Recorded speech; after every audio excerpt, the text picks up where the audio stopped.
Good morning, my dear students. Today we are going to discuss about friction and frictional force. Okay. So before we are going to discuss about frictional force, we must be know what is friction. Okay. Hindi में बात की जाए तो हम आज frictional force और friction के बारे में बात कर रहे हैं।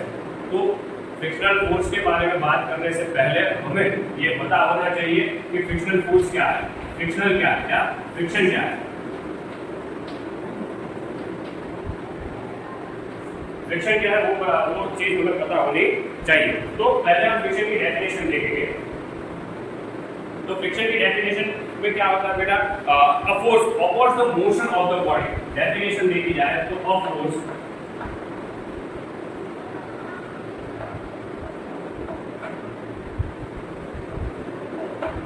Oppose the motion of the body.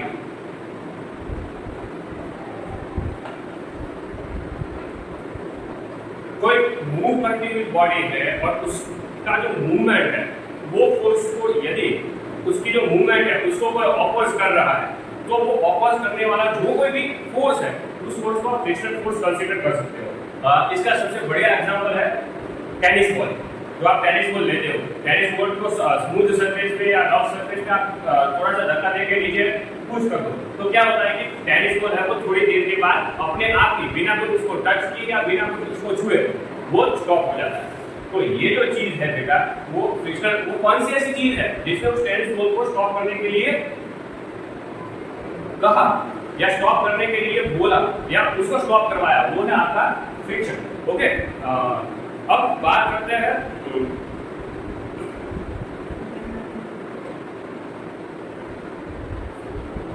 Friction कहां वर्क करता है, फ्रिक्शन के लिए जरूरी क्या क्या चीजें हैं। For the friction we need two bodies which are in contact. Okay, तो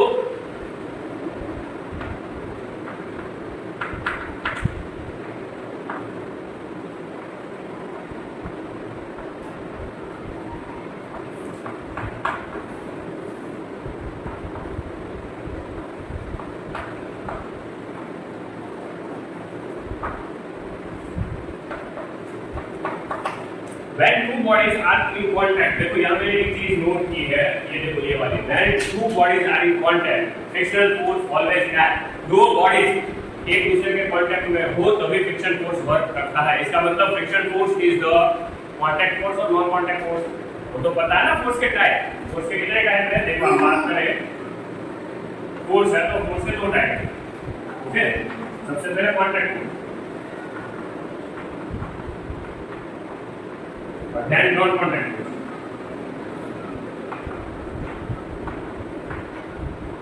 अब contact force माने कि when two in the contact force two bodies are always in the contact. Okay, क्या होता है? Must be contact two bodies.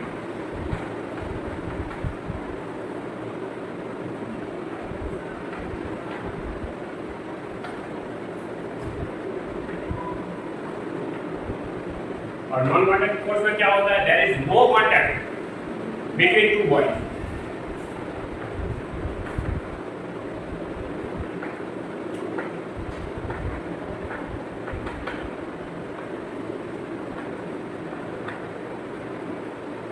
Okay, non contact force का example क्या है, फ्रिक्शनल फोर्स।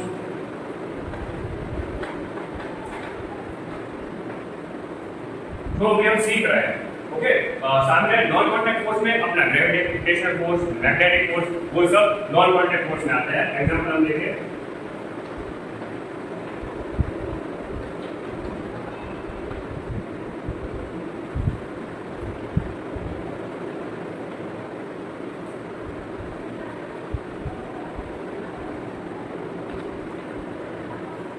ये सारे फोर्स क्या है कि कोई कांटेक्ट में नहीं है। मैग्नेट किसी के कांटेक्ट में नहीं होता बेटा। क्या मैग्नेट किसी के कांटेक्ट में है, फिर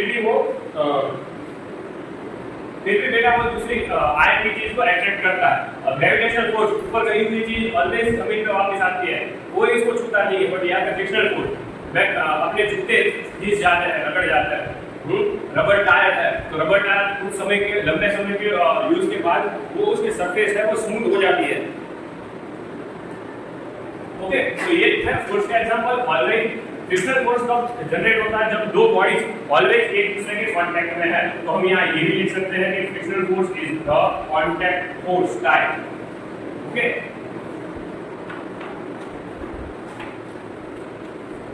फ्रिक्शनल फोर्स कांटेक्ट फोर्स में आता है। ओके, ये क्या है बेटा? ये मैंने क्या लिखवाया? Type of force.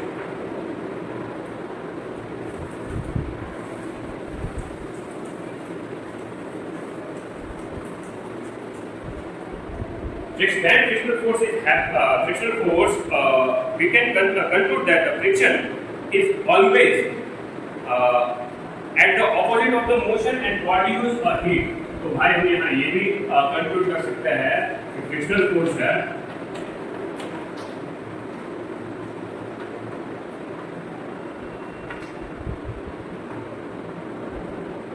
always in opposite of the motion। भाई मोशन के ऑपोजिट है, तभी तो बॉल रुक जाता है ना। मोशन के साथ होता तो बॉल को पुश करता, बट यहाँ पे क्या है कि बॉल हमने जो फेंका है या ऐसे पास किया है तो वो बॉल है वो रुक जाता है, यानी कि वो फोर्स उसके ऑपोजिट साइड पे होगा। देन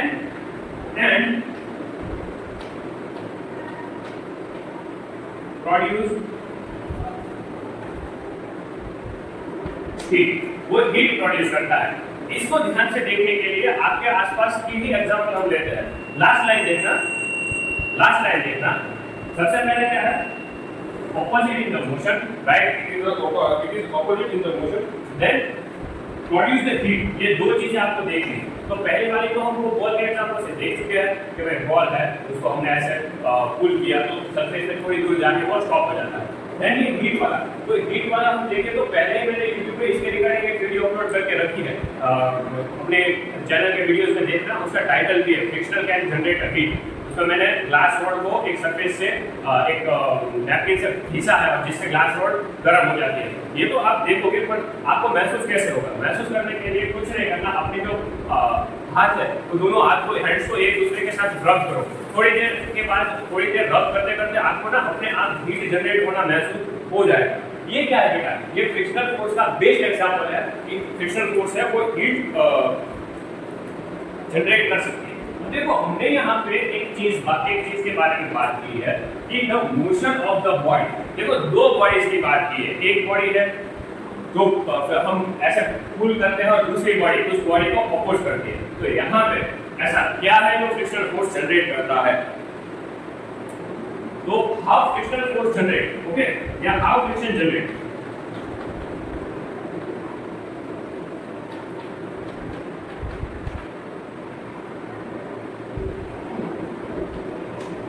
बच्चा पार्टी फ्रिक्शनल फोर्स हमें हीट देता है, वो हमें यूजफुल भी है एज वेल एज हमें थोड़ी सा नुकसान भी देता है। बट ये जनरेट कैसे होता है? अब सबको पता है, दो बॉडीज की बात हम कर रहे हैं तो दोनों बॉडीज की सरफेस है वो ऑलवेज या टोटली स्मूथ नहीं होती, सबको पता है। तो यहाँ पे ये फैक्टर्स अफेक्ट करते हैं बेटा, क्या? Surface of the body can not be properly smooth.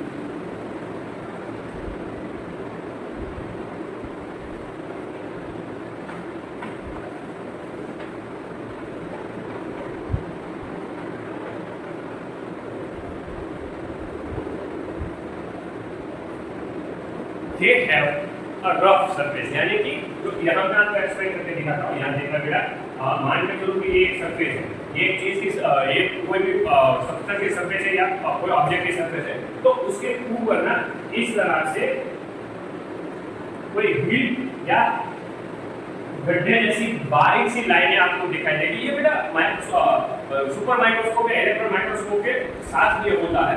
ये मान के चलो कि ये आपकी व्हील साइड है, तो ये क्या है आपकी वैली। अब देखो ये सिर्फ एक सरफेस पे नहीं होता। अब अज्यूम करो कि उसके आसपास, उसके ऊपर भी इस तरह से हील और वैली वाली सरफेस होगी। तो क्या होगा जब ये हील और वैली वाली सरफेस एक दूसरे के आसपास एक दूसरे के ऊपर रब करेगी, तब क्या होगा बेटा, ये जो व्हील है ना वो दोनों ही आपस में टकरा सकती है। और ये टकराव के कारण, ये टकराव बहुत ही सूक्ष्म होता है, बहुत ही माइनर टकराव होता है, बट लंबे समय तक ये टकराव कंटिन्यू चलता रहे, व्हील से ही टकराती रहे, तो जो मेन ऑब्जेक्ट है जिसको आपने फोर्स से फेंका होगा, उसके ऊपर आपने फोर्स अप्लाई किया होगा, पुल या पुश किया होगा, तो वो पुल और पुश का जो भी अमाउंट होगा उसको धीरे धीरे धीरे धीरे धीरे टाइम के साथ रिड्यूस करता जाएगा। समझ में आई बात? ये अच्छे से आई होप आप ये समझ गए होंगे कि friction caused by interlocking of the surface of the body. यहां से हम ये बोल सकते हैं कि फ्रिक्शन जनरेटेड बाय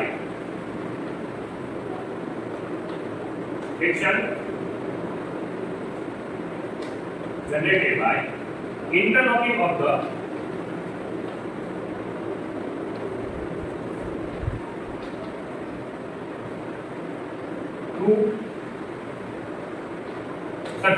इंटरलॉक करना है बेटा, इंटरलॉक हो रहा है। यहां आप देख सकते हो कि जो बॉडीज है वो एक दूसरे में इंटरलॉक होती है और इससे जो फ्रिक्शनल फोर्स है वो जनरेट होता है बेटा।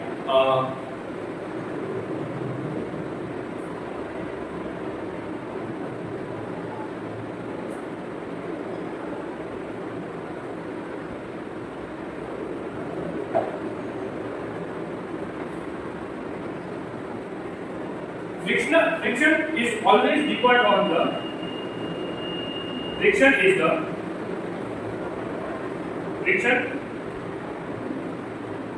depend on the nature of the body,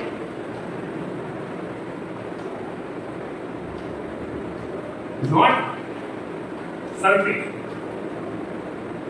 अब ये यहाँ दो चीजें आपके सामने आई, मैं यहाँ नोट डाउन कर रहा हूँ, मैं इसको मिटा के यहाँ नोट डाउन कर रहा हूँ, एक नजर।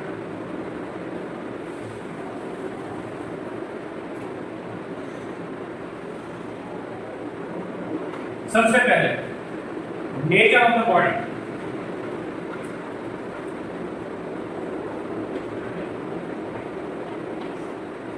फ्रिक्शन है वो नेचर ऑफ द बॉडी पे डिपेंड करता है। What do you mean by nature of the body? Nature of the body means the body are surface polished है, पॉलिश्ड सरफेस होगी तो वहां पे क्या होगा, friction going to be too less, friction बहुत कम होगा। Polished body have less friction, polish body है वो बहुत ही कम फ्रिक्शन देती है। बट रफ सरफेस और रफ बॉडी, स्मूथ सरफेस है, पॉलिश सरफेस के साथ आप यहाँ स्मूथ सरफेस भी देख सकते हो, बट रफ और अनपॉलिश